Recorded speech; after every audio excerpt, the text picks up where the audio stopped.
Okay, wives, it's your turn.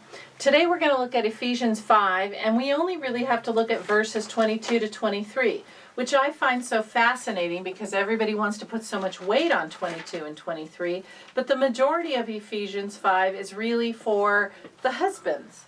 So I did do some teachings on this already, and you can refer them over there, but don't go be reading their mail. Just let them go over there if they're ready, and they can look at it themselves. So in Ephesians 5, in 22 and 23, it says, "Wives, be subject to your own husbands as to the Lord, for the husband is the head of the wife, as Christ also is the head of the church, he himself being the Savior of the body."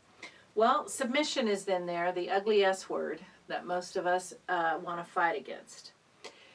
I find submission to be a partnering thing. It's not where our husband has us under his thumb, but really there has to be some order, and God has said that the final word is with the husband. Now, I learned as a young wife that I don't think I want that responsibility before God, because God is never going to ask me, how did you lead your family? But my husband is going to be asked, how did you lead your family?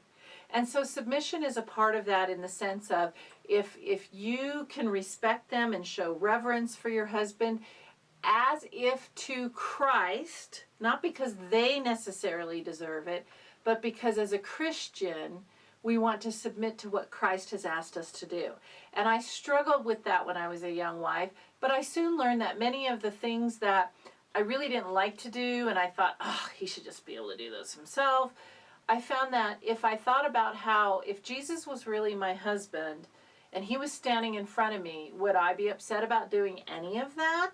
And the answer was no, I wouldn't be upset about doing any of that. So I learned how to do that. And I will say that, the Bible also tells us to be cheerful givers. I was not necessarily so cheerful at the beginning of that, but I learned to develop respect because of who Christ is. I learned to do it reverently, in the sense of I was doing it for Jesus more than I was actually doing it for my husband.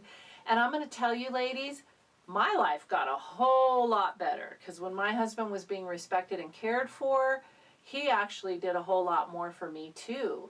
And that was the surprising outcome, because I truly was at a place of, I need to do this because God tells me to do it, and not because I'm going to get anything out of it.